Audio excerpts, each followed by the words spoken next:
From running a drugs empire, life behind bars has been far from simple for this infamous gangster. Curtis Warren killed a feared prisoner and ran an international drugs operation from behind bars. And last week, a number of media outlets stated that Curtis Warren, aka Cocky, is being prepared for release after 14 years in jail, but is going to be facing strict conditions. So Curtis Warren, who's 58, will not be allowed any assets worth more than £1,000, despite being worth nearly £200 million. It states that he will be hit with a string of other curbs on his lifestyle under a serious crime prevention order, including foreign travel and use of the internet, phones and vehicles. Alison Abbott, the head of lifetime management at the National Crime Agency, said many career criminals regard prison as an interruption which rarely marks the end of their involvement in organised crime. This is why the NCA has a policy of lifetime management.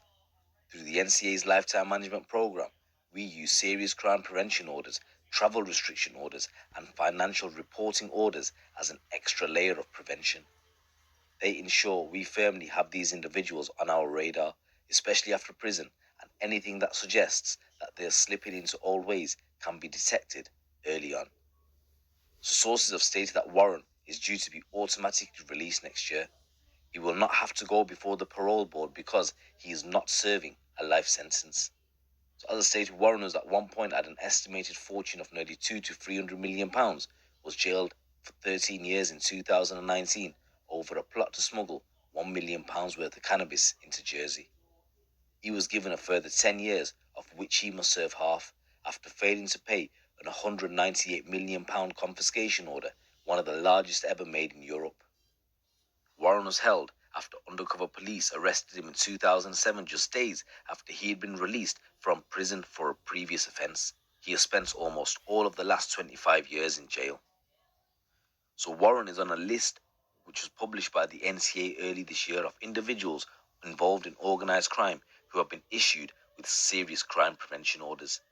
In this case, they include restrictions for 5 years after his release on his ability to use cars and property, borrow money, make transfers, hold trusts or shares, and use foreign or virtual currency. And if he breaks those conditions, he can be sent back into prison. So who is Curtis Warren? So he was first seen before Liverpool juvenile court in the 1970s as a 12-year-old.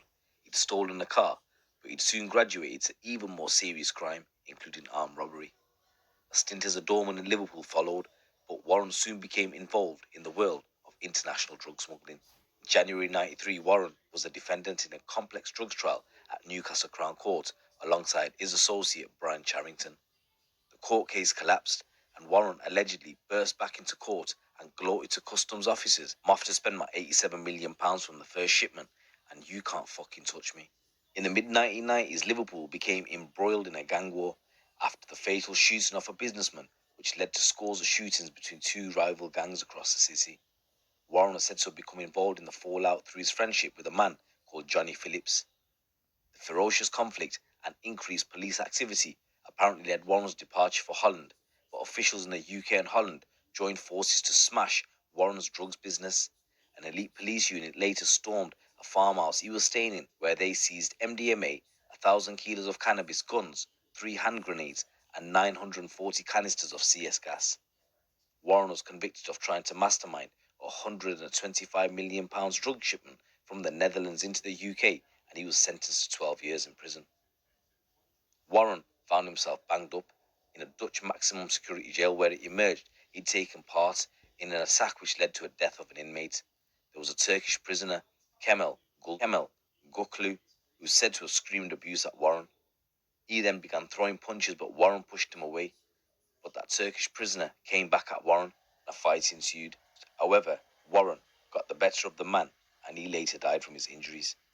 Warren claimed that he was acting in self-defense, but he was jailed for a further 4 years. On his release in 2007, within weeks, he had flown to Jersey to become involved in a £1 million cannabis plot.